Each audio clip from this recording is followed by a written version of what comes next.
Ayan, good morning. Magandang umaga po sa bawat isa. So, yan. Thank you po.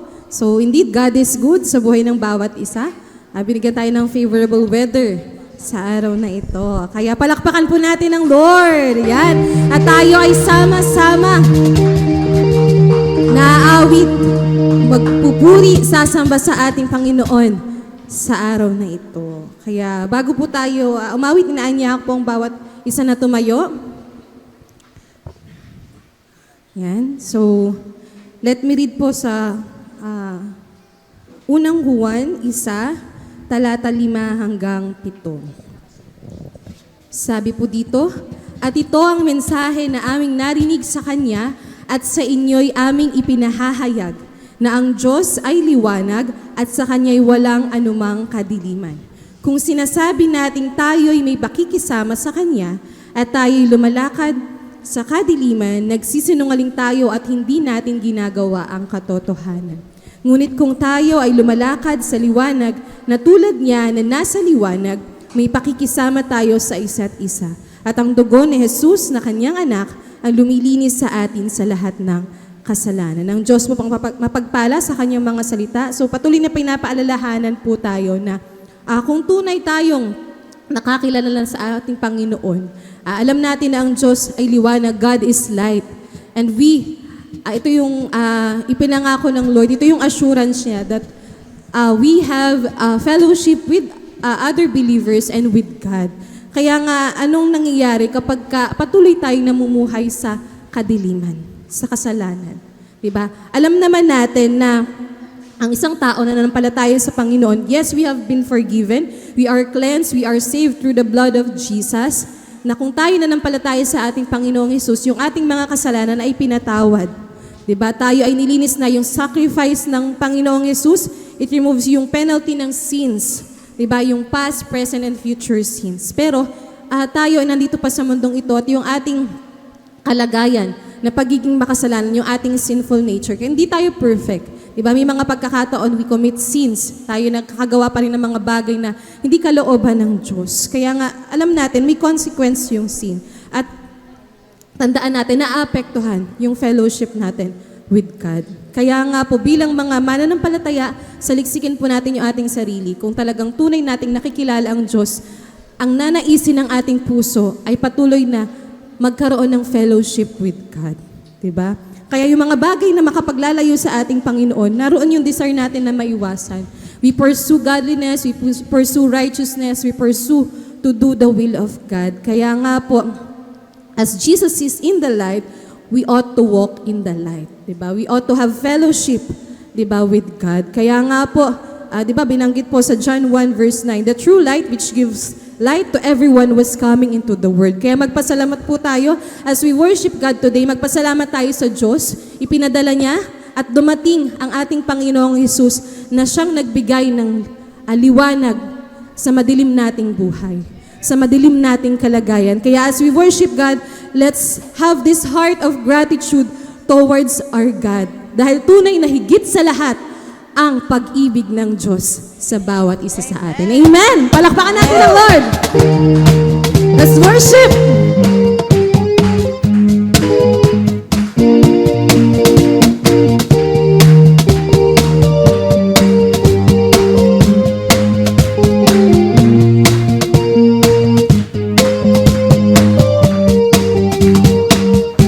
Come on, church! Magpasalamat tayo! Nagpapasalamat ang puso ko ito. O Diyos, ang kabutihan at sa katapatan mo. Di tayo karapat-dapat. Di karapat-dapat ang isang katulad ko, ngunit ako'y nilinis at binago, kaya amin sa'yo. Higit sa lahat ang pag-ibig mo, labis ang pasasalamat ng puso ko. Higit sa lahat ang biyaya mo, napakaliwanag ng kinabukasan ko. Amen po ba? Amen!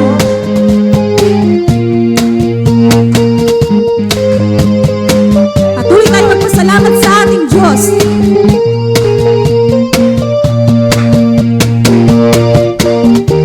Nagpapasalamat ang puso kong ito. O Diyos, ang kabutihan at sa katapatan mo. Di karapat-dapat ang isang katulad ko, ngunit ako'y nilinis at binago, kaya aawit sa'yo. Di matatakot. Hindi matatakot, salubungin man ang bagyo. Jesus, ang piling mo ay may masisilungan ako. Ano man ang mangyari, ay magtitiwala ako. Jesus, walang maghiwalay sa akin at sa'yo. Higit sa lahat ang pag-ibig mo, labis ang pasasalamat ng puso ko. Higit sa lahat ang biyaya mo, napakaliwanag ng kinabukasan ko. Higit sa lahat ang pag-ibig mo, labis ang pasasalamat ng puso ko. Higit sa lahat ang biyaya mo, napakaliwanag ng kinabukasan ko.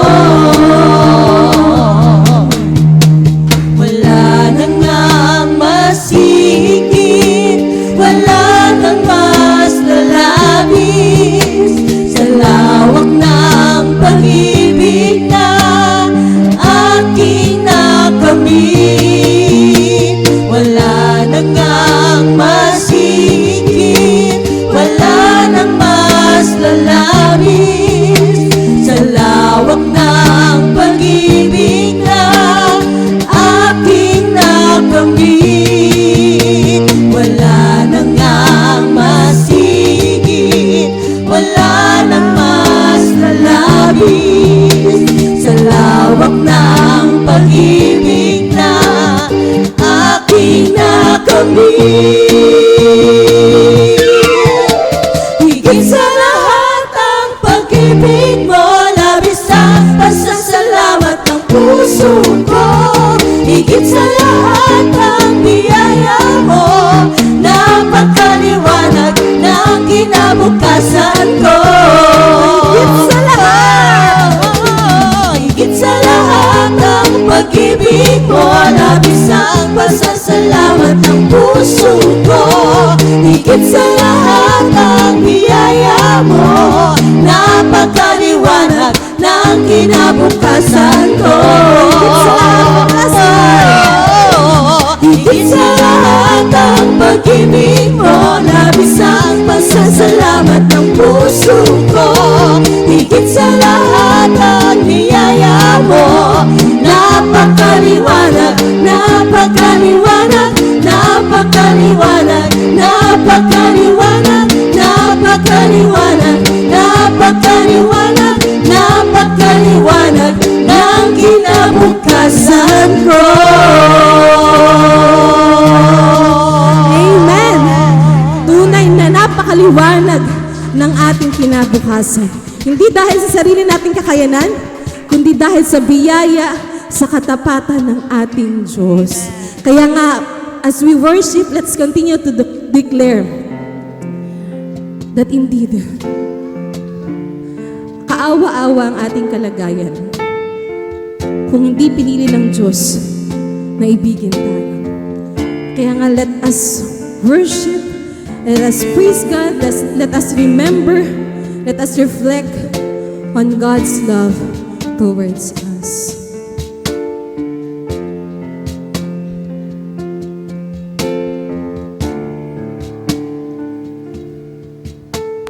You are my light and salvation. Whom shall I fear? You are the strength of all my days. Of whom shall I be afraid? No one may rise against me. Of this will I be sure. You are my light and salvation.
and bless your name. Yes, I will bless the Lord forever. I bless your holy name, Son of the living God. Son of the living God.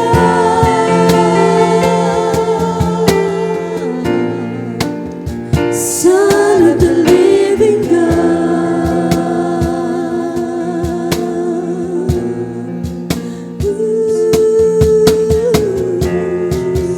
Come on, church, let's declare that He indeed is the Son of the living God. Yes, our Jesus Christ, Messiah, Savior. Come on, church, let's worship. Let's give the best praise. Let's continue to bless and honor the name of our Lord.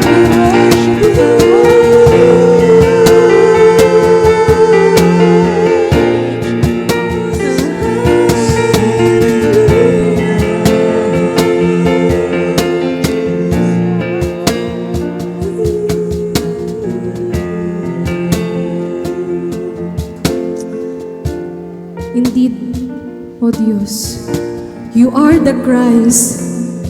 You are the Son of the living God. You are the Messiah. You are our Savior. You are the light of the world. You are the truth. You are the bread of life, O God. You are our Redeemer, our Healer, O God. Our gracious God, our loving God.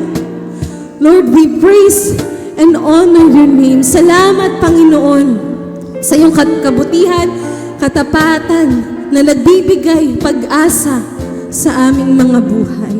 Sa aming kalagayan, Lord, kung titingnan po namin ang aming sarili, kung titingnan namin ang aming kalagayan, Lord, bilang makasalanan, tunay na nakakalungkot, Lord. Pero Lord, Ikaw ay dumating, Lord, at nagbigay ng liwanag, Lord, sa kadiliman. Kaya salamat, Panginoon. Salamat, Lord, sa buhay mo na iyong inalay, Lord, para sa kapatawaran ng aming mga kasalanan. Thank You for Your blood, O God, that cleanses our sins, that forgives our sins, O God. Kaya patuloy ka naming pupurihin, patuloy ka naming itataas, O God, sa aming mga buhay. We continue to worship, honor, and bless Your name. This is our prayer in the mighty name of our Lord and Savior, Jesus Christ.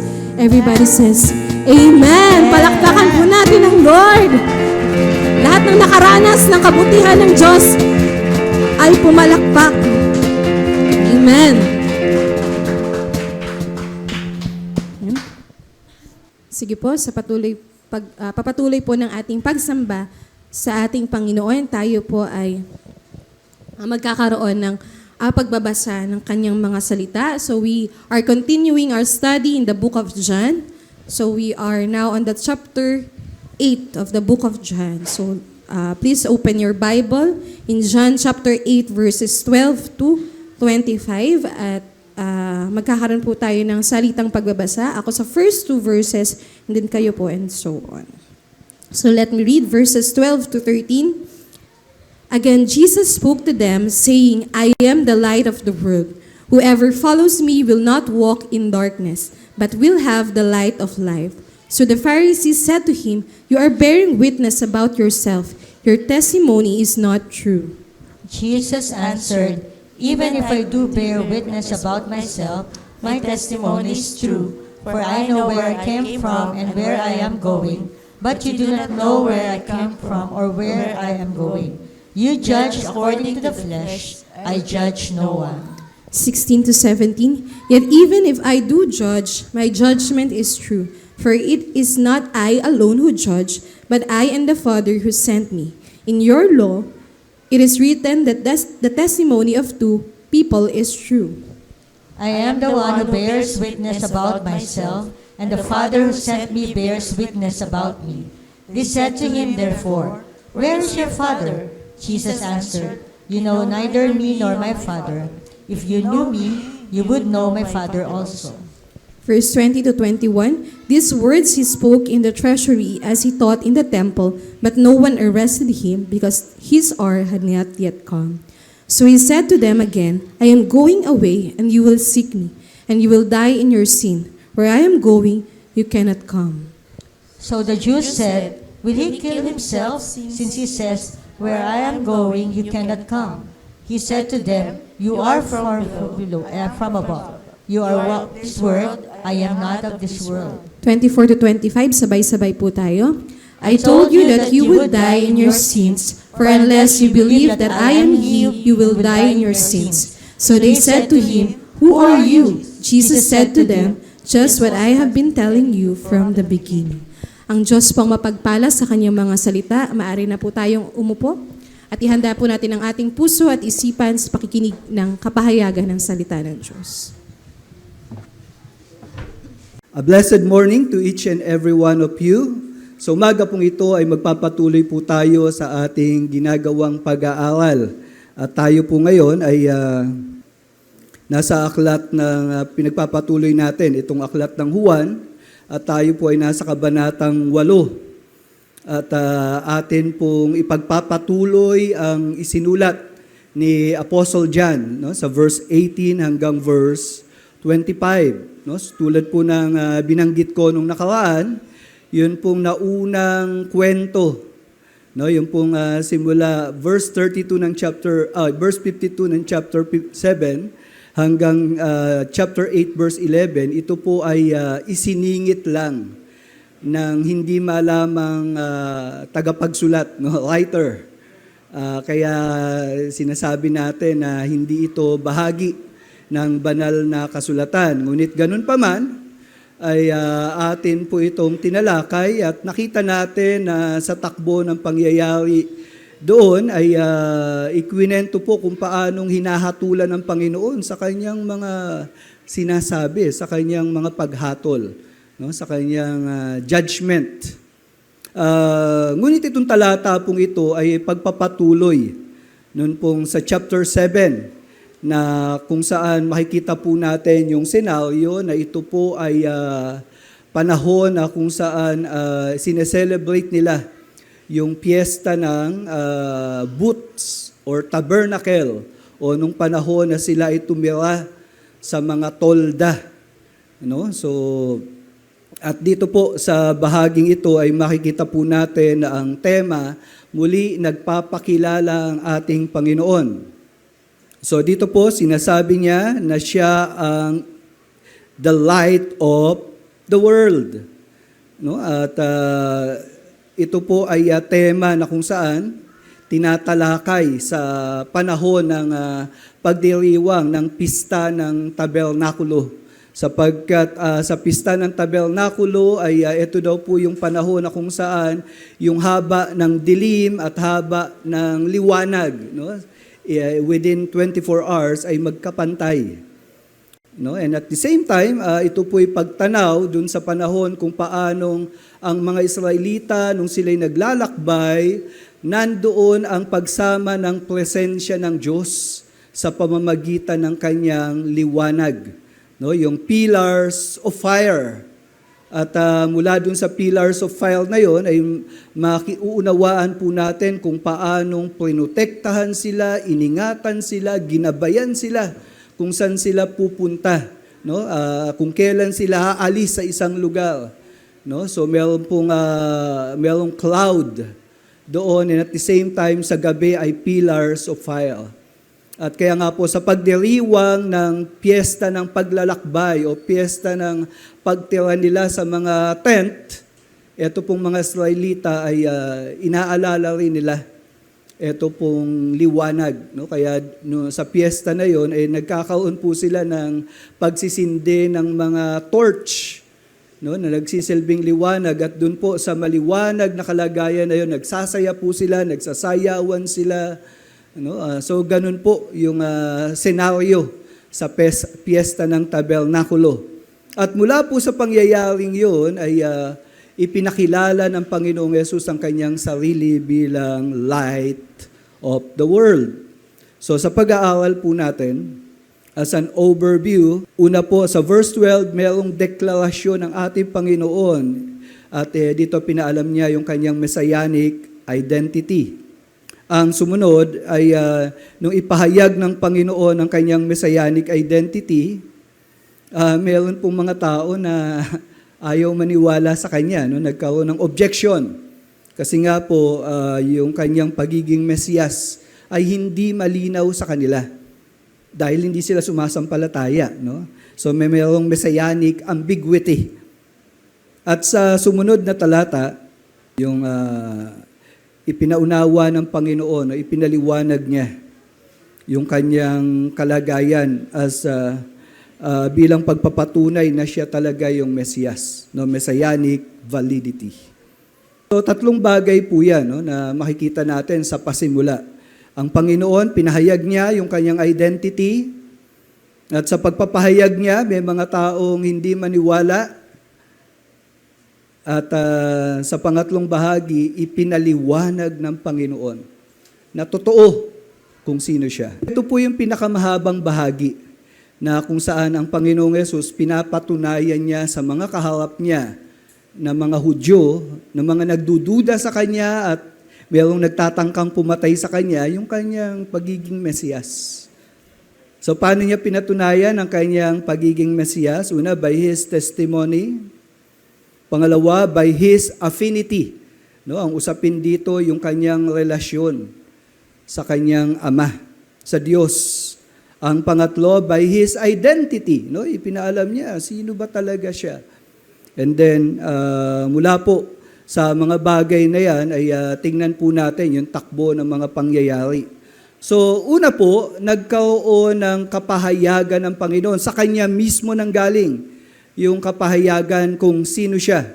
Tandaan po natin na sa konteksto, sa chapter 7, ito po ay panahon na kung saan pinagdiriwang nila ang pista ng tabernakulo. No? Sabi yan sa verse 2. At sa verse 14, ang ating Panginoong Yesus ay pumunta sa panahon ng kalagitnaan ng pagdiriwang ng piyesta. At pumunta ang Panginoon sa templo mismo. Ano ginawa niya? Nagturo siya dun sa lugar na yon. No? Yun ang sabi sa verse 14. And then sa verse 37, inalok niya yung mga tao. Bago matapos yung pista, sinabi niya dun sa mga kaharap niya, kung ang sino man ay nauuhaw, lumapit siya sa akin at uminom.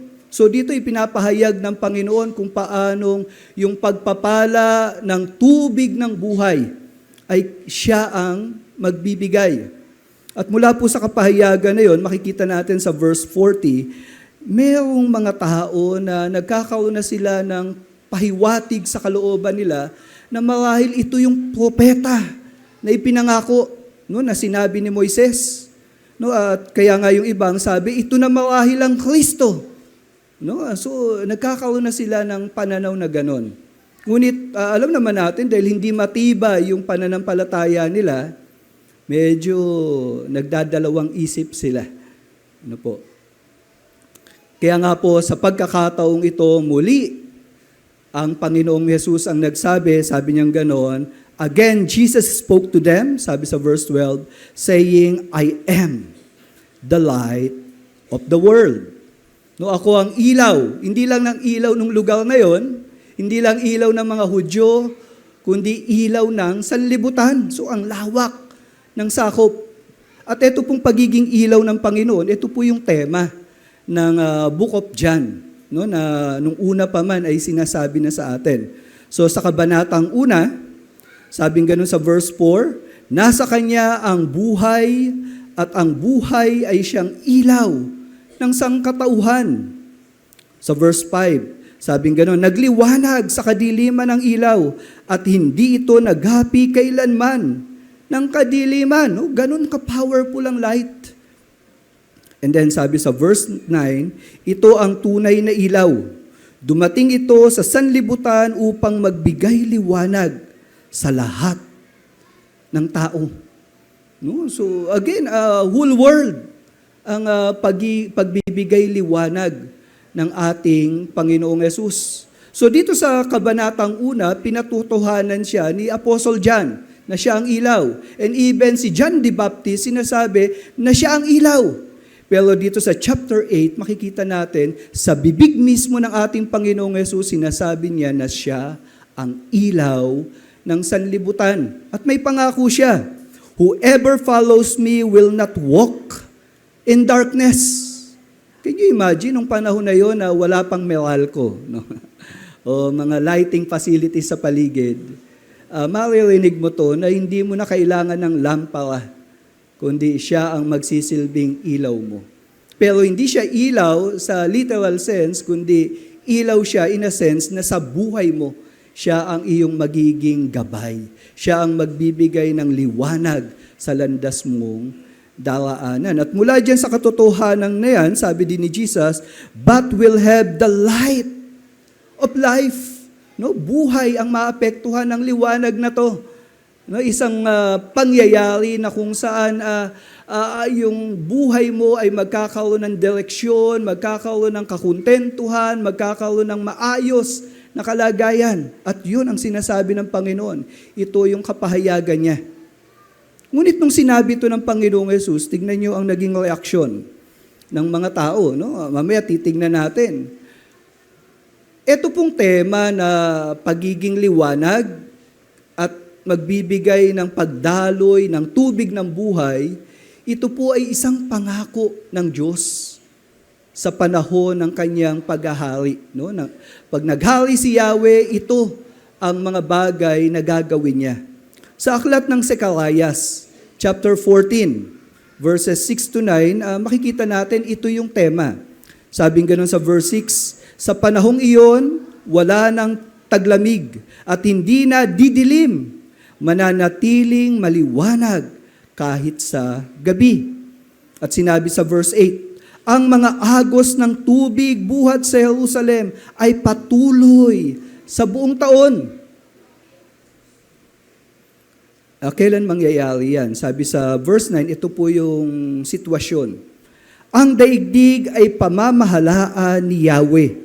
Siya lamang at ang kanyang pangalan ang kikilalanin ng lahat. So, dito sa Zacarias chapter 14, sa paghahari ni Yahweh, sa pamumuno ni Yahweh, magkakaroon ng liwanag at dadaloy ang tubig. So ito'y mga panahon at pagkakataon na kung saan ang tao na may kauhawan sa buhay, ang taong namumuhay sa kadiliman, mapapawi ang lahat ng yon dahil maghahari si Yahweh. At dito sa pista ng tabernakulo, ipinapahayag ng Panginoon na siya ang magbibigay ng mga bagay na yon. Yun ang kapahayagan niya. Kaya lang, mayroong objection. Sabing gano'n ng mga nakikinig sa Panginoon sa verse 13. So the Pharisees said to him, you are bearing witness about yourself. Your testimony is not true.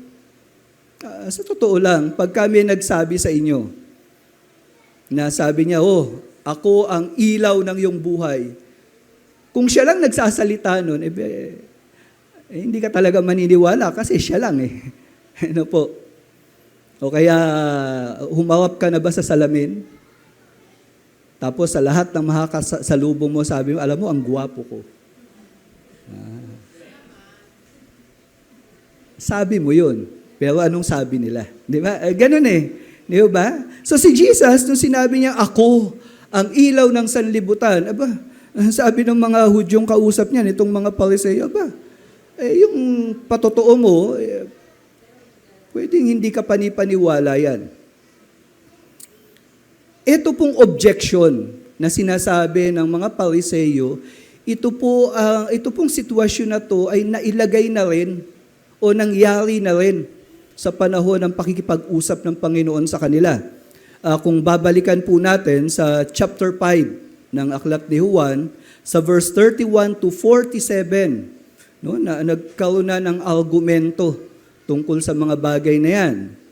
Sabi ni Jesus sa verse 31, kung ako lamang ang nagpapatotoo para sa aking sarili, ang aking patotoo ay hindi ka panipaniwala. So alam din naman ni Jesus yun, na kung siya lang yung nagsasabi tungkol sa sarili niya, huwag kayong maniwala.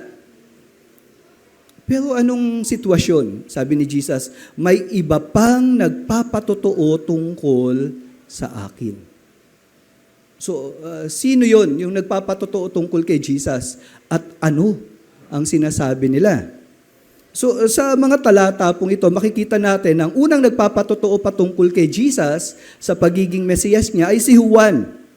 At si Juan nga ay, ang sinabi niya ay totoo kasi si John, siya po yung kinilalang propeta na dumating bago ang pagiging public figure ng ating Panginoong Yesus. So si Juan ang unang nagpapatotoo sa kanya.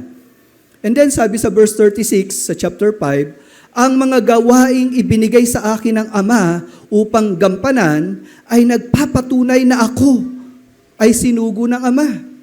So, yung tubig naging alak, yung bulag nakakita, pilay nakalakad, pinakain sila ng tinapay.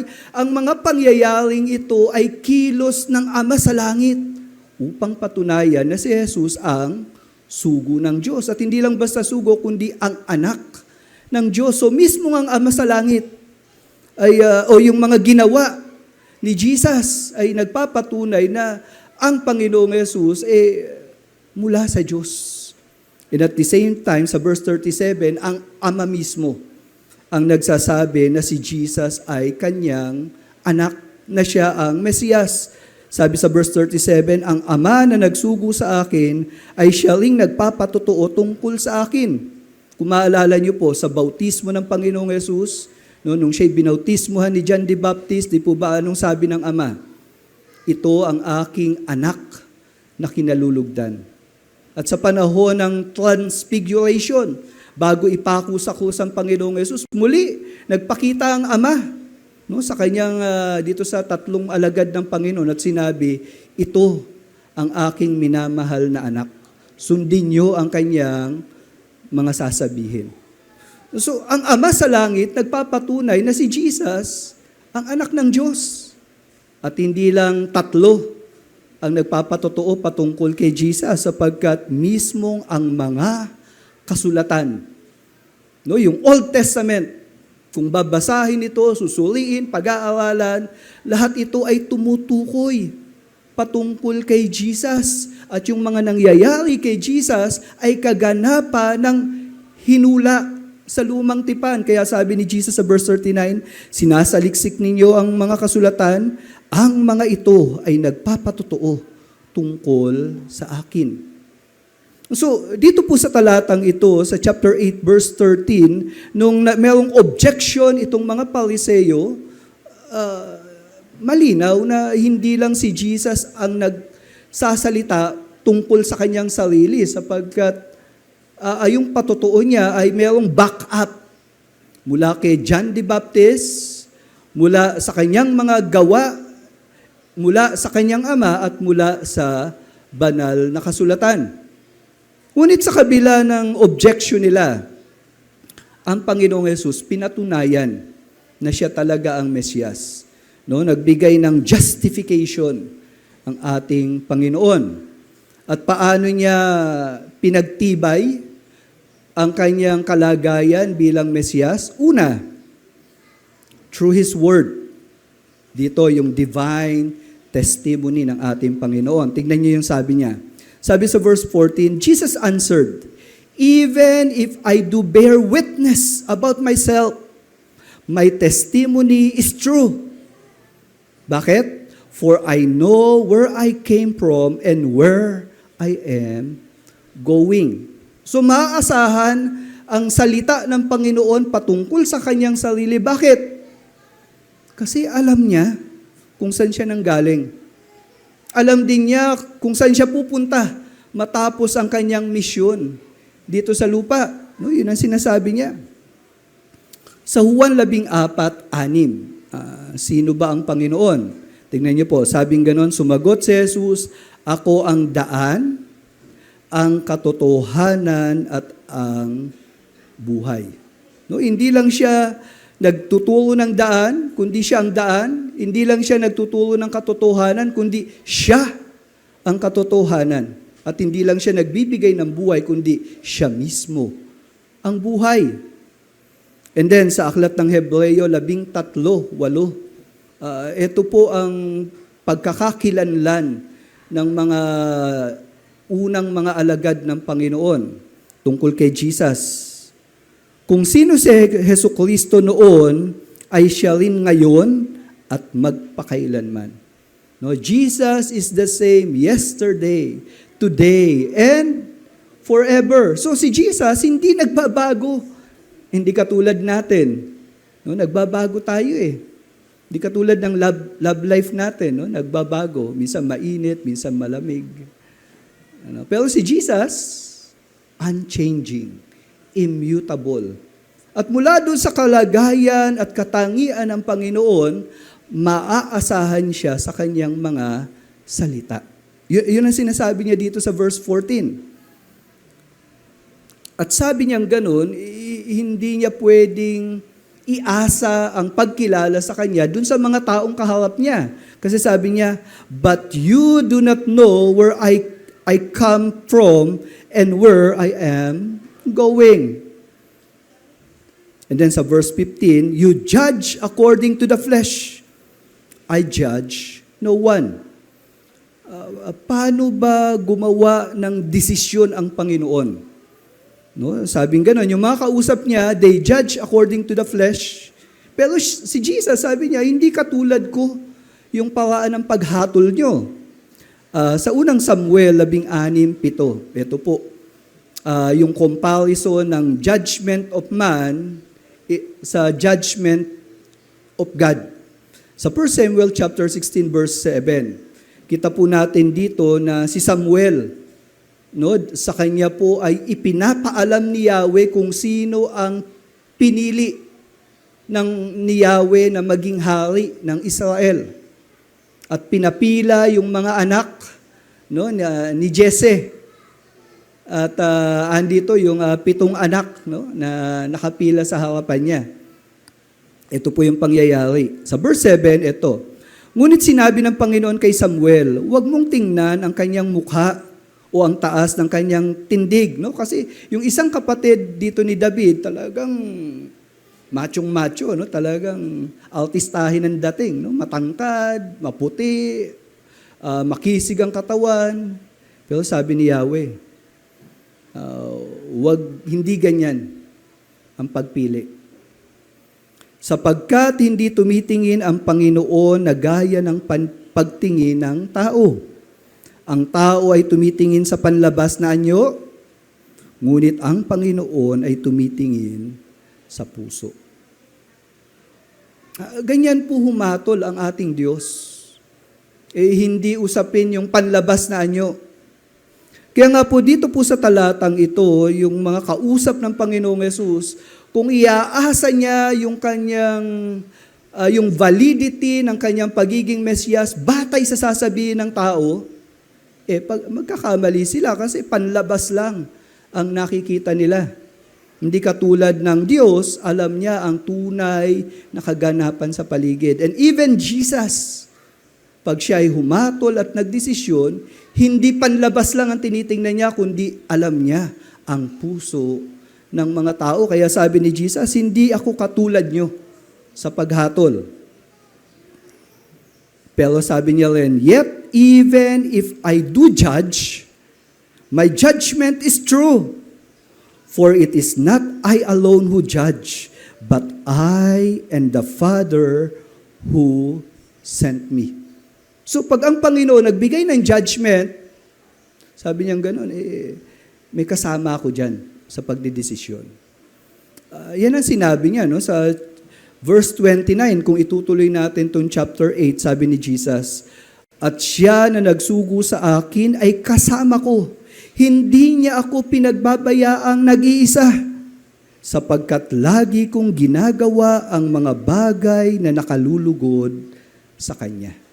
So, yung salita ni Jesus, kung ano sabihin niya, maaasahan natin, sapagkat ito ay totoo. So, unang patunayan na yung sinasabi niya bilang siya ang ilaw ng sanlibutan, totoo yun dahil siya mismo ang nagpapahayag nito.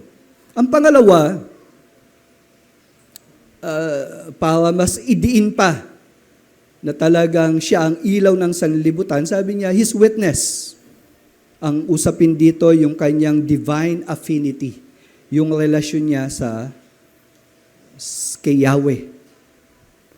Sabi niya ganun sa verse 17, In your law, it is written that the testimony of two people is true. So malinaw yun sa batas na ibinigay ni Moises na pinanghahawakan ng mga Pariseyo.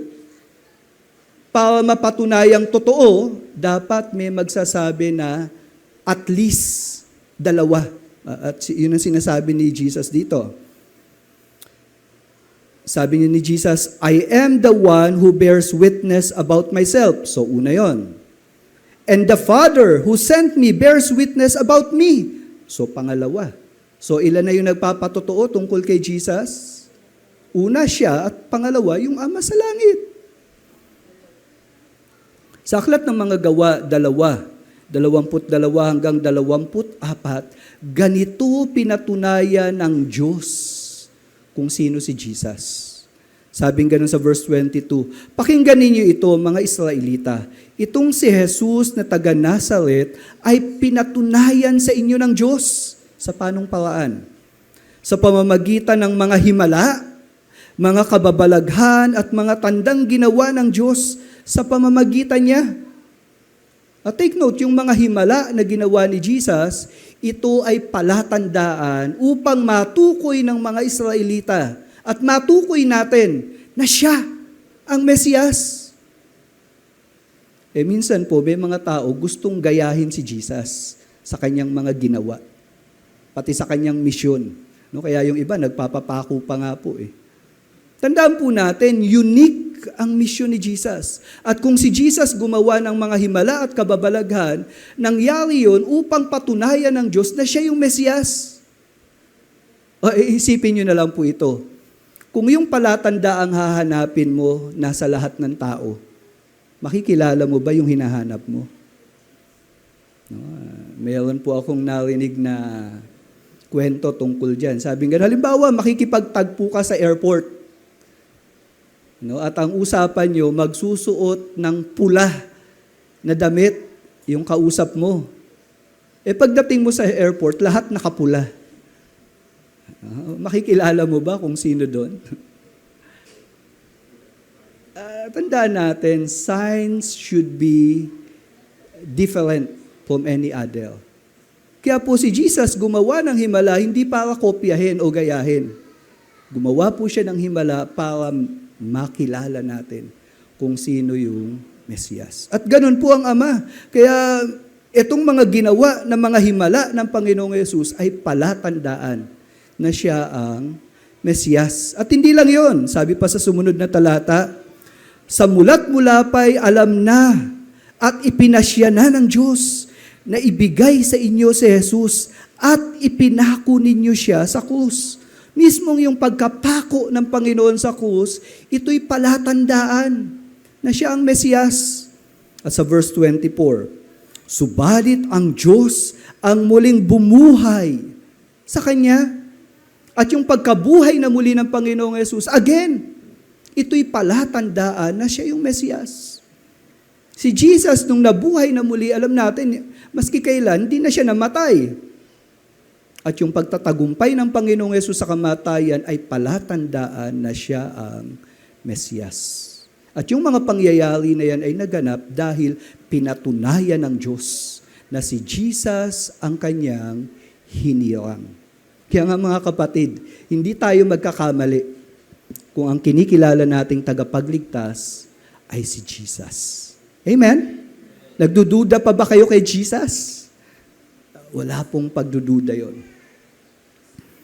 Kaya nga po dito, yung divine witness na kinikilala ni Jesus na kanyang Ama ay nagpatotoo tungkol sa Kanya. At sabing ganun sa verse 19, yung mga kausap ni Jesus, sabi, they said to him, therefore, where is your father? Kasi sabi ni Jesus, tatay ko nagpapatotoo sa akin. So ano sabi ng mga kausap niya? Pakilala mo sa amin yung tatay mo. Sino ba yung tatay mo? Nung bata pa lang si Jesus, naging malinaw na to, na si Jesus, nung nabubuhay dito sa lupa, yes, meron siyang ama sa lupa, legally, no, si Joseph, pero ang tunay niyang ama ay ang Diyos na siyang nakatira sa templo, no, na sinasamba ng mga Israelita. Ito po yung talata sa Lucas 2:84 hanggang 50. Nagtaka ang mga magulang niya nang matagpuan siya roon. No? Ito yung physical parent ni Jesus, no? Si Joseph and si Mary. Sinabi ng kanyang ina, "Anak, bakit mo ito ginawa sa amin?" No? Kasi si Jesus hindi sumunod, o hindi sumama sa kanyang mga magulang nung pauwi na sa Nazareth, kundi si Jesus naiwan dun sa Jerusalem. At balik, no, si Mary at Joseph, and then sa pagbabalik nila, hinahanap, nasa kaya si Jesus? Nakakita nila nandun sa templo. At dun sa templo, nakikipag-usap siya sa mga expert of the law. Kaya nung nakita nila si Jesus, ito yung kanilang sinabi, "Anak, bakit mo ito ginawa sa amin? Balisang-balisa na kami ng iyong ama sa paghahanap sa iyo." Sumagot si Jesus, "Bakit po ninyo ako hinahanap? Hindi ba ninyo alam na dapat ay narito ako sa bahay?" Yung bahay pong yun, yung templo. "Bahay ng aking ama." Pero hindi nila ito naunawaan. Hindi nila naunawaan ang ibig niyang sabihin. So even nung panahon pa lang na bata pa lang ang Panginoong Yesus, alam niya na kung sino ang tunay niyang ama. At mahirap intindihin noong mga panahon na yon, no? Kasi bata pa lang si Jesus. At dito po, sa panahon na ang Panginoong Yesus nagmi-ministeryo, isa yan sa tanong nila. Ang pagkakilala nila kay Jesus, anak ng kalpintero. Kilala ng mga tao kung sino yung mga kapatid ni Jesus. Kilala ng mga tao na ang nanay niya si Maria. Pero ang hindi nila matanggap na palagi namang sinasabi ni Jesus, ang kanyang ama ay ang Ama sa langit. Kaya nga po dito sabi ni Jesus, "You know neither me nor my Father. If you knew me, you would know my Father also." Ito po yung mabigat na katotohanan. Ba't hindi nila kilala kung sino si Yahweh? Hindi nila kilala kung sino yung totoong Diyos. Ang dahilan po, ayaw nilang kilalanin kung sino talaga si Jesus. Maski po tayo, hindi natin makikilala ang totoong Diyos kung hindi tayo sasampalataya kay Jesus Christ.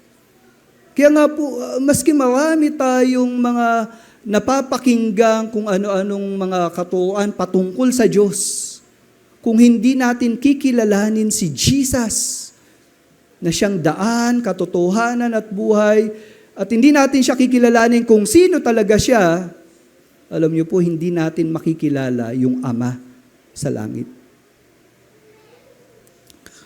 Yan din po ang nahihirapan ang mga disipulo ng Panginoon nung unang mga pagkakataon. Dito po sa Juan 14, 8 hanggang 9.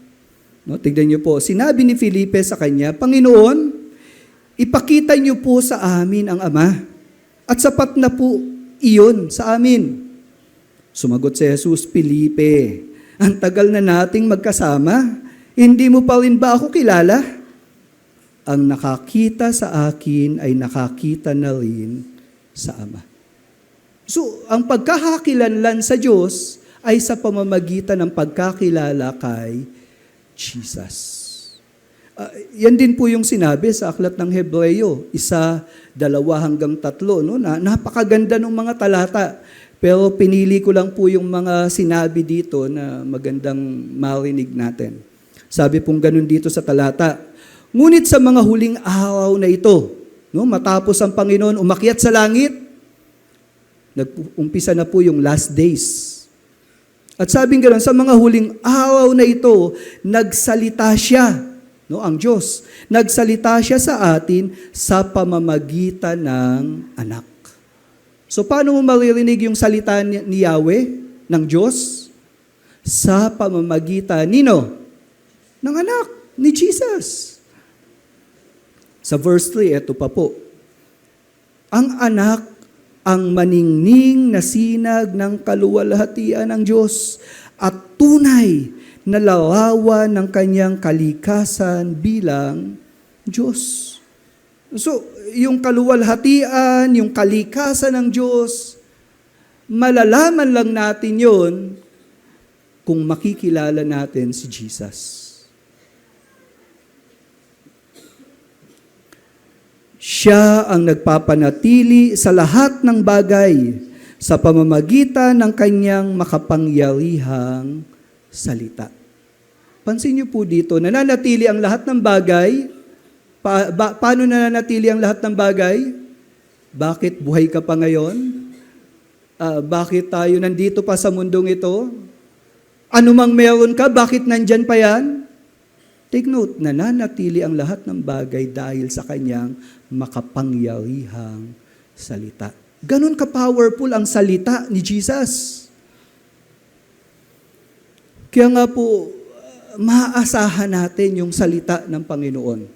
At lahat ng mga pangyayari na yan ay naging posible dahil ang ating Panginoong Yesus, ginanap niya yung kanyang misyon ng pagtubos sa atin.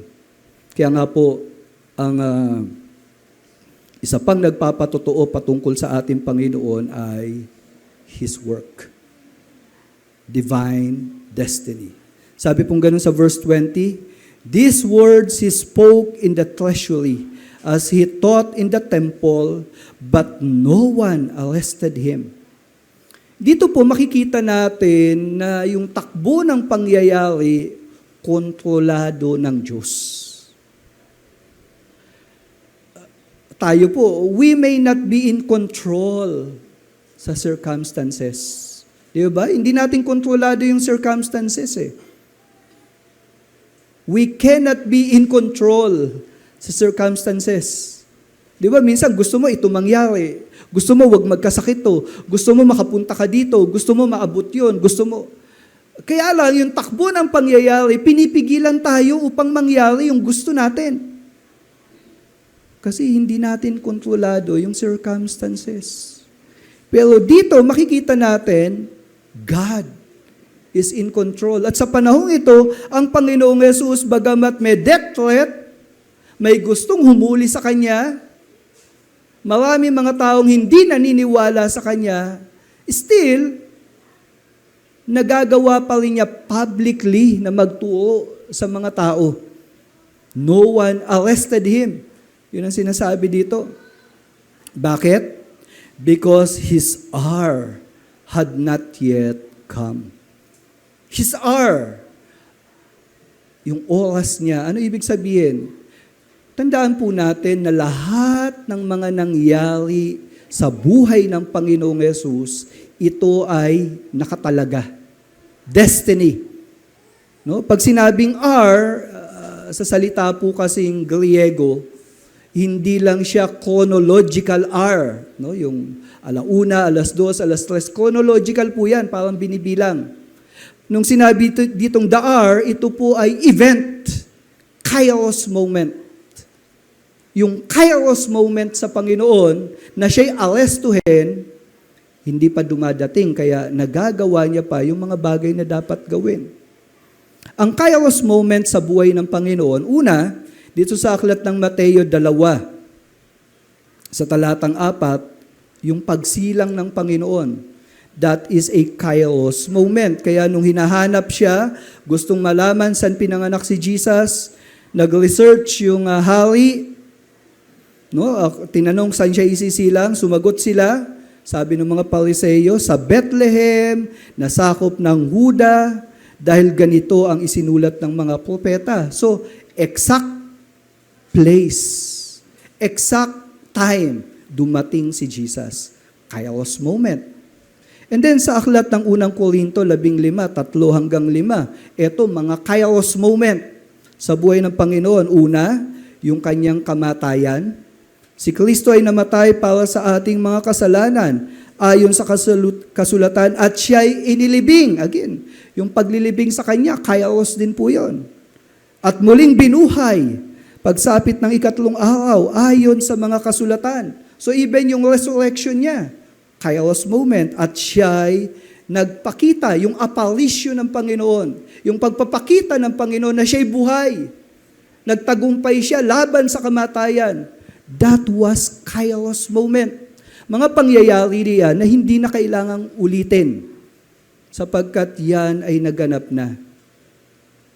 Kaya nga po, dito po ang Panginoong Yesus, although publicly nangangawal siya, may death threat, still, walang umaaresto sa kanya kasi hindi pa niya oras. So, divine destiny, yan ay isang patunay na siya ang Mesiyas. Sa verse 21, sabi ni Jesus, "So he said to them again, I am going away and you will seek me." Dito po, nung sinabi ni Jesus na siya'y aalis, malinaw sa mga kausap niya na si Jesus ay mamamatay. He will die. Pero sa panahon na siya'y mamatay, sabi niya, itong mga kausap niya, mag-aatubili na hanapin siya. Sa aklat ng Juan, dito po sa pinag-aaralan nating aklat, sa chapter 12, verse 35, sabi ni Jesus, "Ang ilaw ay kasama ninyo ng kaunti pang panahon." Bago mamatay ang Panginoon, bago niya harapin ang krus, kaya niya sinasabi to, nabanggit niya to. Kaunti pang panahon. So malapit na siyang humarap sa krus. Ito payo niya, "Kayo'y lumakad habang nasa inyo ang ilaw, upang huwag kayong abutin ng dilim. Ang lumalakad sa dilim ay hindi nalalaman kung saan siya tutungo." Ito po yung paalala. Habang malapit pa ang liwanag, huwag mo nang patagalin yung pagkakataon na lumapit sa Kanya. Kasi kung patatagalin mo, baka dumating ang panahon ng kadiliman. Hindi mo na maisip na lumapit sa Panginoon. Pag dumating yung panahon ng kadiliman, sa kalituhan mo, hindi ka sumuko sa Panginoon, hindi ka lumapit sa Panginoon. Sa panahon ng kadiliman, baka kung ano-anong paggagawin mo. Kaya nga po, habang maliwanag pa ang lahat ng bagay patungkol sa Panginoon, lumapit ka na sa Kanya. Kunin mo na yung pagkakataon para sumampalataya sa Kanya. Baka dumating yung panahon ng kadiliman, hindi mo na maisip yung tama. So, gano'n ang sinasabi niya, pag nawala ako dito sa mundong ito, you will seek me. And you will die in your sin. Where I am going, you cannot come. Ito pong mga pananalitang ito ay nakakatakot. Sa aklat ng 2 Tesalonica 1:8-10, ito po yung sitwasyon na yan. "Darating siya sa gitna ng naglalagablab na apoy at magpaparusa sa lahat ng hindi kumilala sa Diyos at hindi sumunod sa ebanghelyo ng ating Panginoong Yesus. Ang parusang igagawad sa kanila ay walang hanggang kapahamakan at ihihiwalay sila sa Panginoon. Mangyayari ito sa araw ng kanyang pagdating." Second coming. Dumating na po yung first coming, di po ba? Namatay sa krus ang Panginoon. Nung umakyat ang Panginoon sa langit, habang kausap yung mga alagad niya, ang sabi niyang ganon, "Babalik ako." Parang si MacArthur, "I shall return." Si Jesus po, ganon din ang sinabi niya babalik ako. Pero sa pagbabalik niya, ito yung senaryo. Kung nung unang pagdating niya, siya ay namatay sa krus para magligtas sa mga makasalanan, sa ikalawang pagbabalik niya, sa mga makasalanan, na tumanggi sa Kanya, hindi kumilala sa Kanya, sa pagbabalik muli ng Panginoon, magpaparusa siya. At anong klaseng parusa? Walang hanggang kapahamakan. Isipin niyo yon. Hindi 10 taon yan. Hindi 100 taon yan.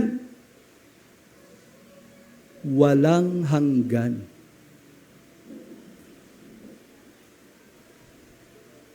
Minsan nakakainip, di po ba? Magbilang ka sa orasan. What if yung pausa walang hanggan? Nakakatakot po yan. Pagkahiwalay sa Panginoon. Habang sinasabi ito ng ating Panginoon, marahil ramdam niya yung nakakatakot na pwedeng maging kalagayan ng mga taong ito na hindi sasampalataya sa Kanya. Maging sa panahon po natin ngayon, meron pa rin pong pagtawag ang Panginoon sa mga makasalanan upang sumampalataya sa Kanya. Kaya lang ang tanong, sasampalataya ka ba?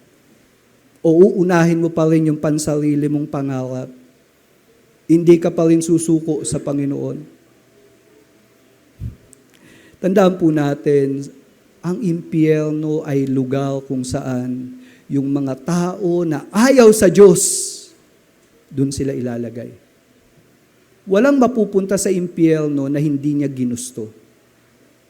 Lahat ng mga nasa impyerno ngayon, ayaw nila sa Diyos. Kaya nga mga kapatid, habang may liwanag pa na sumisibol sa atin, naririnig nyo yung pangangaral ng salita ng Diyos, ngayon ka magdesisyon. Kung lalapit ka sa Kanya, susuko ko sa Kanya, may pagkakataon pa. Sapagkat pag dumating ang araw ng kadiliman, baka hindi ka na magpasya ng paglapit sa Kanya. Yun ang sinasabi ng Panginoon. Where I am going, you cannot come. Nakakatakot po yung babala ng Panginoon. Nung narinig to ng mga Hudyo, palibasa hindi nga sumasampalataya, naisip nila ito. So the Jews said, will he kill himself? Since he says, where I am going, you cannot come. Ang tingin nila kay Jesus, magsusuicide. Ganun ang takbo ng isip nila. Pero sa totoo lang, alam naman natin, hindi nag-suicide ang Panginoon. Bagkus buong puso niyang inialay ang sarili niya upang maging handog na pambayad sa kasalanan natin. His work. Ang pang-apat na paraan para pagtibayin na siya talaga ang liwanag, ipinaalam ng Panginoon yung kanyang worth, divine identity. Sabi ni Jesus sa verse 23, He said to them, you are from below, I am from above. You are of this world, I am not of this world.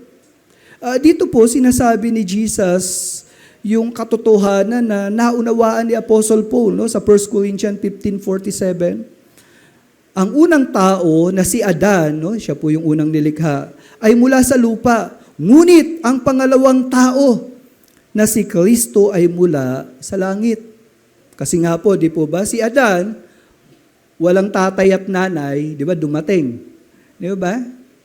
Si Jesus, sa himalang pagkilos ng Diyos, conceived by the Holy Spirit, dumating si Jesus nang walang kinalaman yung tatay niya. Na kung tutusin, even yung nanay, sinidlan lang ng pagdating ni Jesus. Tayo po, nagsimula ang buhay natin nung tayo ay nasa sinapupunan ng magulang natin. Si Jesus hindi ganon. Bago siya pumunta sa sinapupunan ni Maria, nag-e-exist na siya. So kaya si Jesus ang itinuring na ikalawang Adan. At itong ikalawang Adan, hindi dahil sa biological nature, kaya siya nag-exist, kundi dahil siya ay galing sa langit. Yun ang kaibahan ni Jesus. Pero nung siya'y pinanganak, taglay niya ang pagiging tao. Sa Juan 3:13, nilinaw din yan. Sabi ni Jesus dito, walang sino mang nakaakyat sa langit maliban sa Kanya na bumaba mula sa langit ang anak ng tao. So si Jesus, bakit siya nakaakyat sa langit? Kasi galing siya sa langit. So malinaw dito na yung sinasabi ni Jesus, you are from below, I am from above. You are of this world, I am not of this world. Kaya nga po minsan nagbibiro ako, no, yung terminology natin, si Jesus ay alien. Kasi hindi natin siya katulad eh. No, the only alien who live in this planet, si Jesus yun. Hindi kasi siya tagalupa eh. Pero tandaan natin, Jesus is 100% human. But at the same time, He is also 100% God. So, dual nature. Kaya nga ang tawag kay Jesus, ang kanyang nature, God and man at the same time. Tayo po, man lang. Si Jesus, God and man. Oh, malinaw po yun sa maraming talata sa Biblia. At ito sinasabi niya, yung katotohanan patungkol sa kanyang identity. At ito pa po, tignan nyo. Sabi sa verse 24, I told you that you would die in your sins. So bilang tao, galing kay Adan, yung kasalanan natin na pinaggagawa, ikamamatay natin yan. You would die in your sins. For unless you believe that I am He, you will die in your sins. Dito po makakakita tayo ng pag-asa na bagamat makasalanan tayo, kung sasampalataya tayo kung sino si Jesus, yung kasalanan natin ay hindi na ituturing sa atin. Paniwalaan natin, panampalatayaan na natin that Jesus is, I am He. No? Ano ba ibig sabihin ng I am He? Ito po. Sabi sa aklat ng Isaiah, chapter 43, bagamat maraming talata, nung sinabi ni Jesus na, I am He, ito po ibig sabihin yan, inaangkin niya yung pangalan na kay Yahweh lang dapat ibigay. Kung hindi siya Diyos, kung si Jesus hindi Diyos, lahat ng sumpa ng kalangitan pwedeng dumating sa Kanya dahil inaangkin niya yung pangalan na yon. Kasi itong I am He, ako nga, no? Ito po yan. Sabi sa verse 10 ng Isaiah 43, kayo'y aking mga saksi, sabi ng Panginoon, upang inyong malaman at manampalataya kayo sa akin at inyong maunawaan na ako nga. No? So yung pangalan ng Panginoon, ako nga, I am He. Walang Diyos na inaanyuan na una sa akin o magkaroon man pagkatapos ko. So ito'y unique na pangalan ni Yahweh na inaangkin ni Jesus. Sa verse 13, sabi ni Yahweh, ako ang Diyos at mula sa walang hanggan ay ako nga. No, talagang yung I am He, no? Yan po ang pangalan ni Yahweh. And then sa verse 25, ako nga, ang siyang pumapawi ng inyong mga pagsuway, alang-alang sa akin, at hindi ko aalalahanin ang inyong mga kasamaan. Yung Diyos na pwedeng magbigay ng pagpapatawad, si Yahweh lang yon. At dito pinapakilala niya, I am He. Ako nga. Balik tayo. Dito sa chapter 8, sinasabi ni Jesus, for unless you believe that I am He, si Jesus nagsasalita, unless you believe that I am He, you will die in your sins. So kung hindi tayo sasampalataya na si Jesus ay Diyos, mamamatay tayo sa kasalanan natin. Yun ang sinasabi ni Jesus sa mga kausap niya. At sa atin din, ganyan. Kung hindi tayo sasampalataya kay Jesus, yung kasalanan mo ang ikamamatay mo. Minsan takot na takot tayo sa virus di po ba? Kasi ikamamatay mo yan Kaya ginagawa mo lahat ng paraan para yung virus na yan maiwasan, layuan. Pero alam niyo po ba ang pinaka-deadling virus? Kasalanan. Kung yung kasalanan na yan hindi mapapatawad, nakakamatay din yan. At yung kamatayan ay magpasawalang hanggan. Yung virus, yes, nakakamatay, pero dito lang yan. Pero itong kasalanan, hindi na ipapataw sa atin the moment we believe that Jesus is who He is. Kaya nga po, sa verse 25, patuloy na nagtatanong yung mga Hudyo. So they said to Him, "Who are you?" Jesus said to them, "Just what I have been telling you from the beginning." Sino ba si Jesus? Sa pasimula pa lang nung gospel ni Apostle John, may mga Hudyo na kumilala sa Panginoon. Tingnan niyo po. Sa chapter 1, verse 29, kinabukasan nakita ni Juan si Jesus na lumapit sa kanya at kanyang sinabi, "Narito ang kordero ng Diyos na nag-aalis ng kasalanan ng sanlibutan." Yan si Jesus. Siya lang ang pwede mag-alis ng kasalanan natin. Sa verse 41, una niyang natagpuan ng kanyang kapatid na si Simon. At sa kanya'y sinabi, "Natagpuan na namin ang Mesiyas na kung isasalin ay Kristo." So sino si Jesus? Hindi lang siya nag-aalis ng kasalanan, kundi siya yung Mesiyas, ang Kristo. Sa verse 49, sumagot si Nathanael sa kanya, "Rabbi, ikaw ang anak ng Diyos. Ikaw ang hari ng Israel." Dito po yung kapahayagan ni Nathanael, anak ng Diyos. Yan din po ang dapat nating paniwalaan. Si Jesus lang po ang anak ng Diyos. In an absolute sense, siya lang yon. Yes, tayo yung itinuring na mga anak ng Diyos. At pribilehiyo po yan. Pero tandaan natin, ang unique, bugtong na anak, isa lang si Jesus. At dapat natin panampalatayanan yon. And at the same time, siya ang hari ng Israel. Dito po, nung binanggit yung hari ng Israel, siya yung promise kay David na hahalili sa kanya bilang hari na kinasihan ng Diyos. Mesiyas. At si Jesus lang yon. So, ganyan kinikilala si Jesus from the beginning. At dito nga po sa verse 12, ano sabi ni Jesus?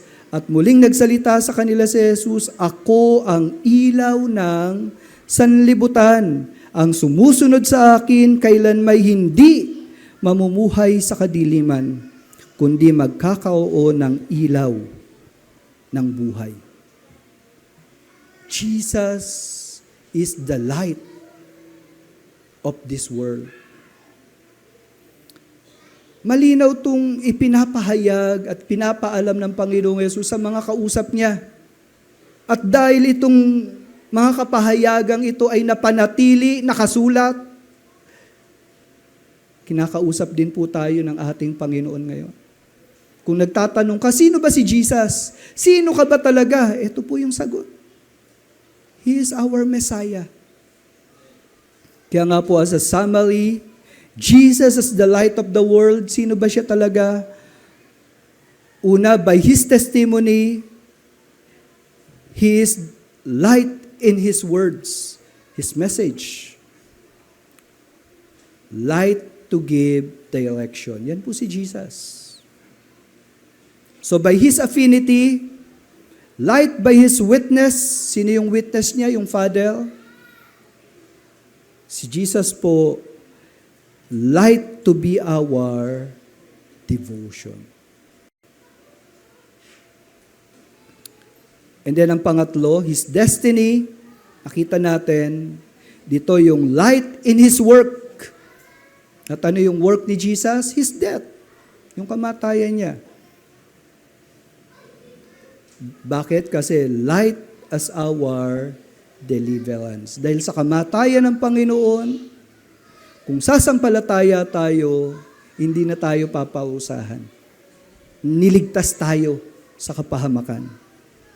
And then by His identity, light in His work. Kung sino siya? I am He. No, yun ang sabi ni Jesus. Light who is our deliverer. Siya ang tagapagligtas. Kaya nga po mula po sa mga katotohanan ito, anong gagawin natin ngayon? Una, let His message be our lamp. No, maging lampara ito sa paanan natin. Thy word is a lamp to my feet. No, yung salita niya. Pangalawa, let the Father be our first love. No, in relation to the Father, no, si Jesus talagang andun yung pagsunod niya. Bakit? Kasi tatay niya eh. So the same thing is true to us. Nawa as we live our life, our Christian life, let us love God above all. And then ang pangatlo, let His death be our life. Tanggapin po natin yon, kainailangan ang kamatayan ni Jesus. Bakit? Para mabuhay tayo. Salamat sa Panginoon, siya ang namatay para sa katubusan natin. Kaya naman mabuhay tayo para sa Kanya. Amen?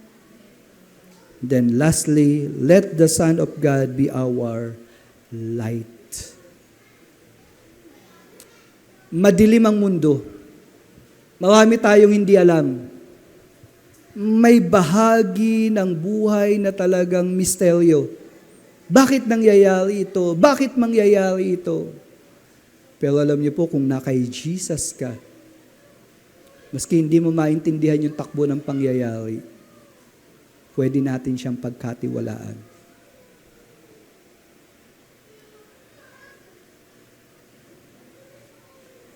God is too wise to be mistaken.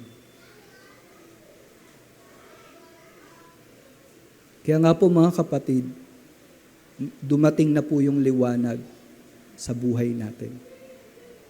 Ang tanong, sumasampalataya ka ba? Kaya nga po sa challenge, mula po dun sa mga natutunan natin, ito magandang pag-usapan sa mga groupings. How will you put to life the truths about Jesus as our light? No? Paano mo gagawin yan? Yung message niya, yan ang kukunin mo bilang direksyon. No? Pagpapalaki ng anak, pamumuhay sa opisina mo, sa pag-aaral mo, pakikipagkaibigan. Paano nagiging direksyon ng yung mensahe ng salita ng Panginoon? Paano ito nagbibigay ng direksyon sa buhay mo? And then His Father. Let Him be our devotion. Yung makilala ang Ama. Maging malapit sa Kanya.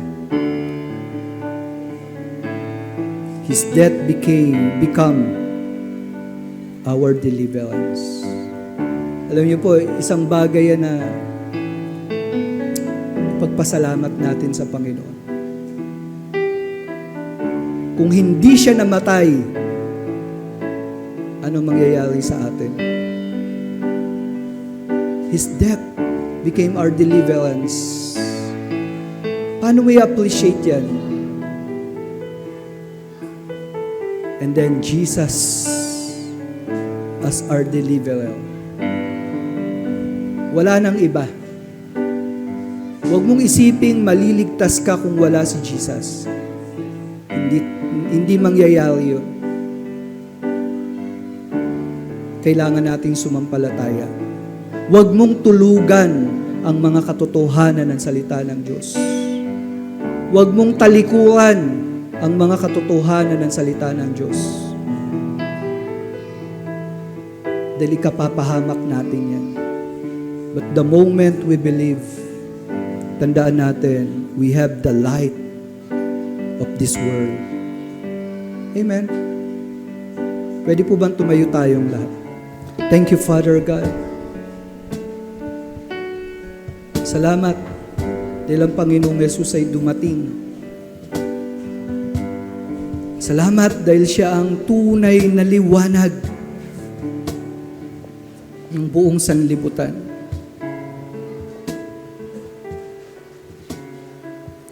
Ito pong awit na to ay nagpapahayag ng pananampalataya.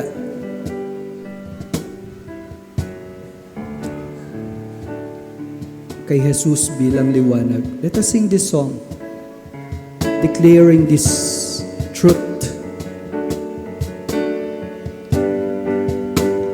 Here I am to worship, here I am to bow down, here I am to say that you're my God. You're altogether lovely, altogether worthy, altogether wonderful to me.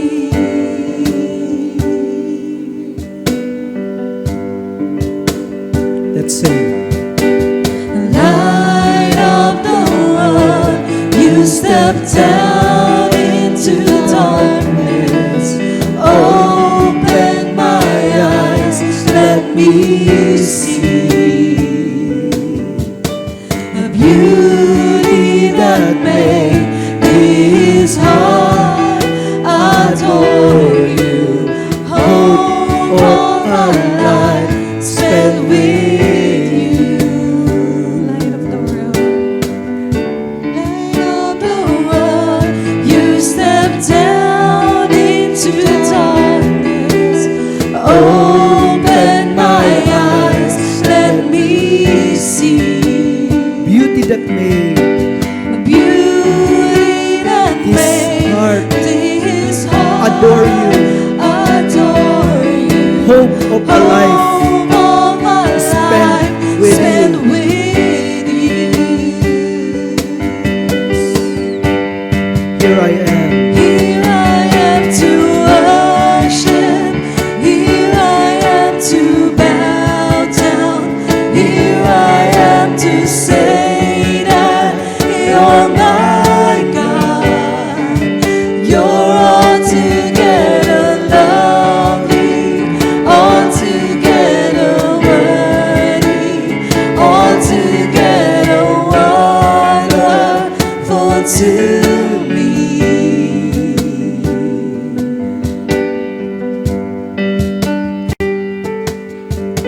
The King of all days, oh so highly exalted, glorious in heaven above. Humbly you came to the earth you created, all for love's sake became poor.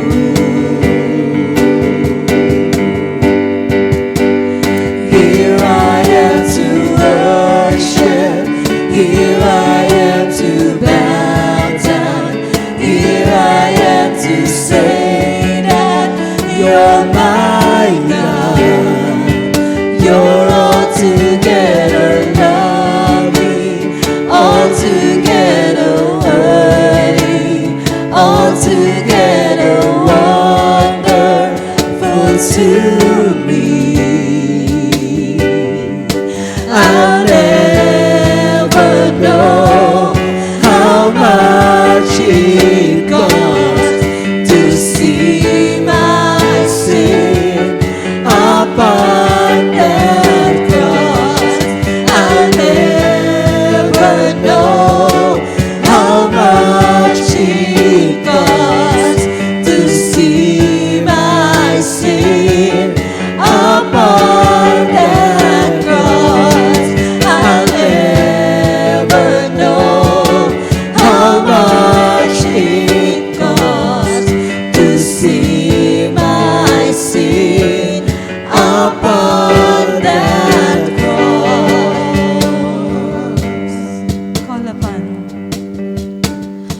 Call upon the name of the Lord and be saved. Utusan po natin yung sarili natin. Sing this song. Call upon the name of the Lord and be saved. Yes, declare. Call upon the name of the Lord. Call upon the name of the Lord and be saved. Habang may liwanag pa, habang maliwanag pa, call upon the name. Call upon Yes. the name of the Lord and be saved. Once again, come on.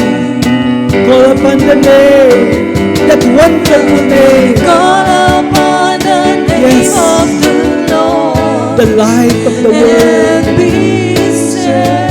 I am He. Call upon the name of the Lord and be saved. Ano man ang kalagayan mo ngayon, siya ang iyong tagapagligtas. Ano man ang nangyayari sa buhay mo ngayon, siya ang ating tagapagligtas. Siya ay tagapagligtas ng buong sanlibutan. Ano man ang kaganapan sa ating paligid, He is the light of the world. Call upon the name, the I am. Call upon Him.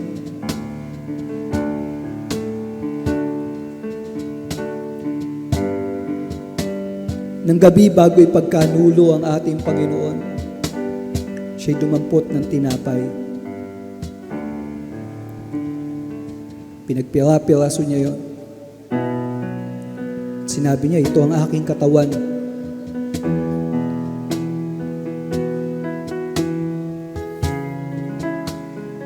Salamat dahil naging tao ang Panginoon. Bagamat hindi nawala ang pagiging Diyos niya nung siya'y naging tao. Ngunit sa pagiging tao niya, meron itong aktibong pagsunod sa kalooban ng Diyos upang ganapin ang lahat ng katuwiran na siyang ibibihis sa mga ililigtas. At merong sa katawang tao ng Panginoon, kinailangan din yung passive obedience. Buong puso niyang inialay ang kanyang katawan upang patayin at magdusa para sa kasalanan. And His death became salvation of those who believe in Him. Alalahanin natin yung pagiging tao ng Panginoon pag dinampot natin yung tinapay.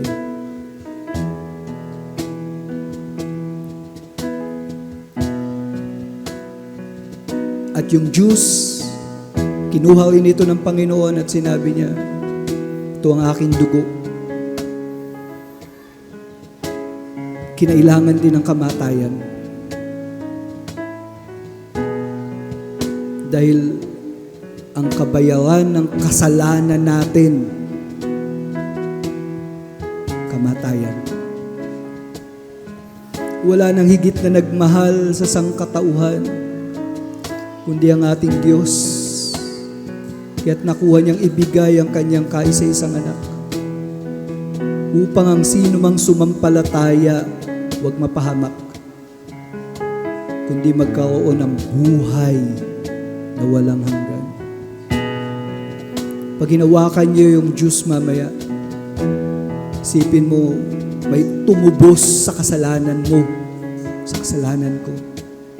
At ang paraan ng pagtubos, kamatayan.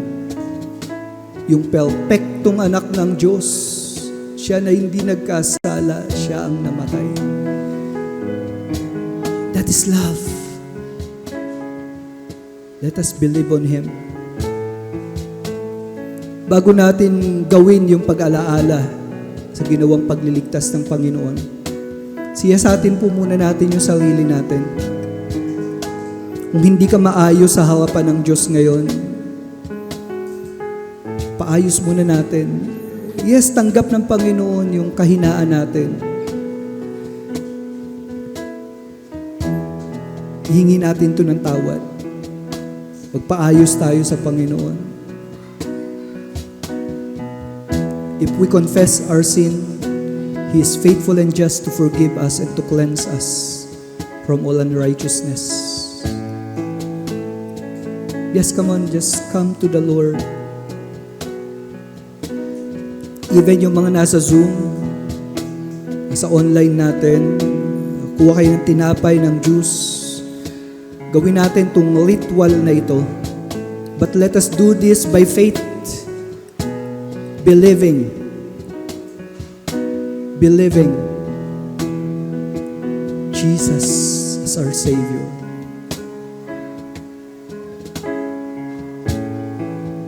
Right now, kung tingin nyo nakahanda na kayo to remember at pasalamatan ng Panginoon sa ginawa niyang pagliligtas, pwede po kayong lumapit, kumuha ng juice at ng tinapay. Sige po.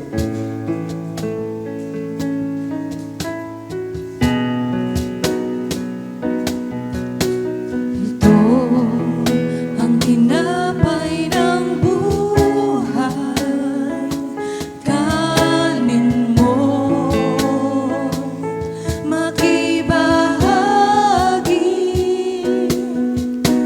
ito ang tinapay ng buhay, kanin mo,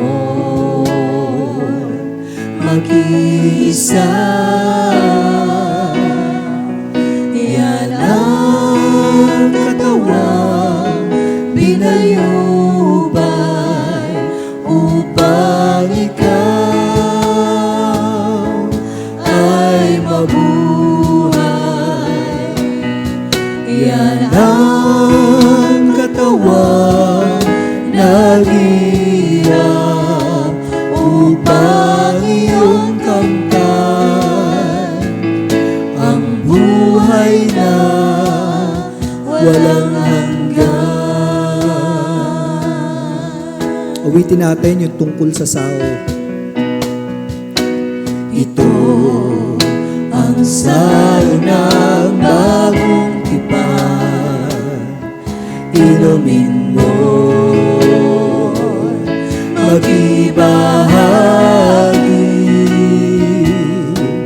Ito ang sao ng bagong tipan, inumin mo, mag-isa. Yan ang dugo dumana upang ikaw ay luminis. Yan ang dugo ni Kristo na para sa iyo doon sa Kalbaryo ay lumigis.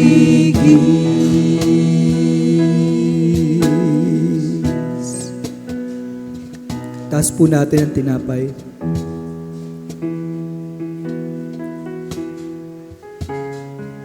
Kainin po natin ang may pasasalamat.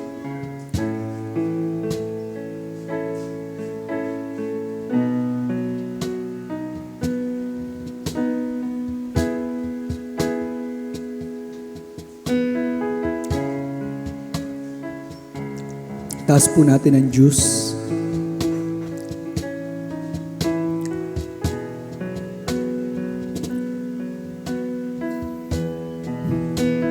Inumin natin ng may pasasalamat.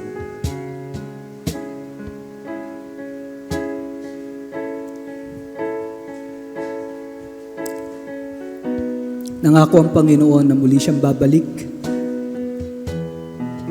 At ito pong pag-inom sa sao, sa juice,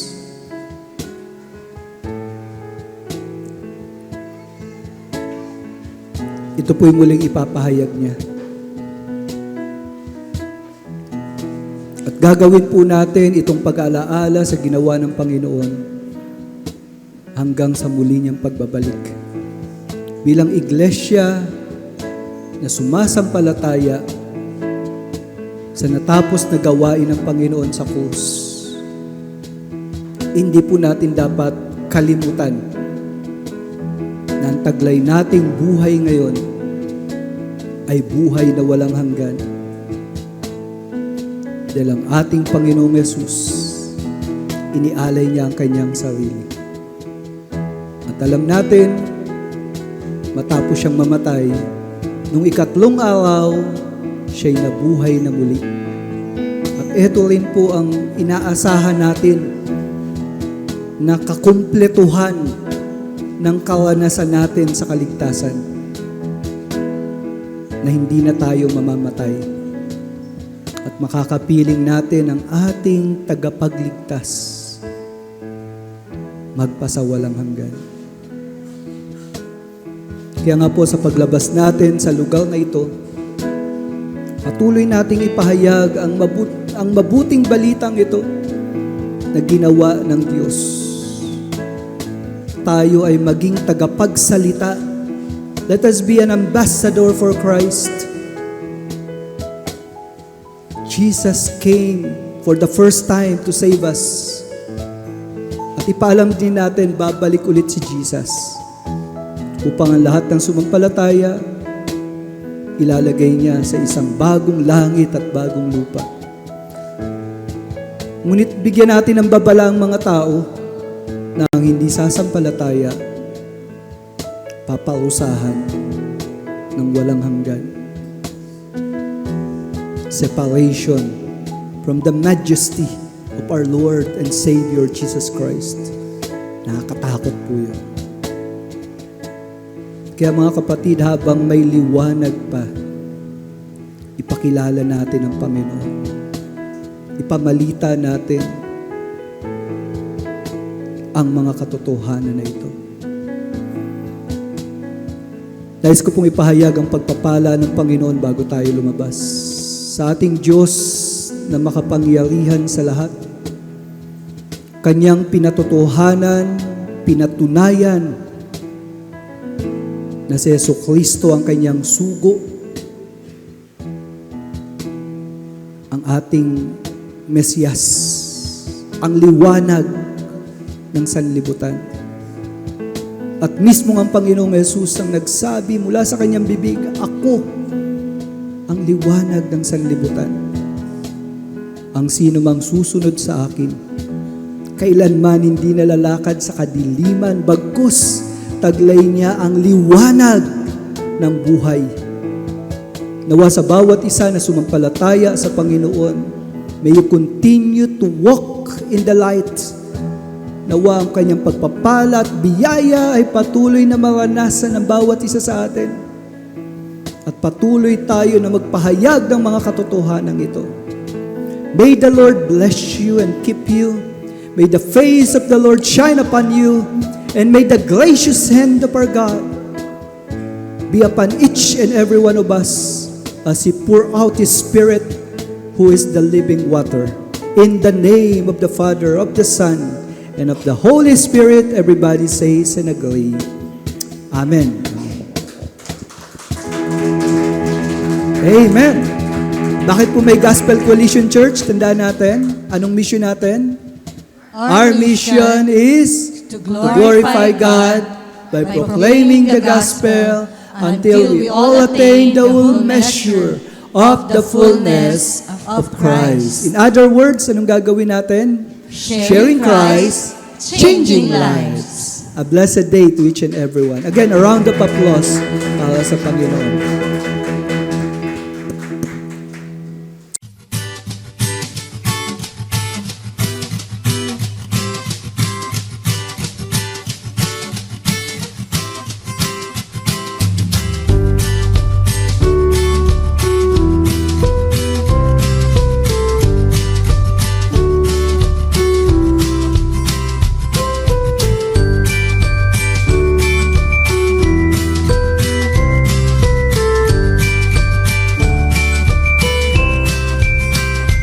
GCC, Gospel Coalition Church. Our mission is to glorify God by proclaiming the gospel until we all attain the whole measure of the fullness of Christ, sharing Christ, changing lives.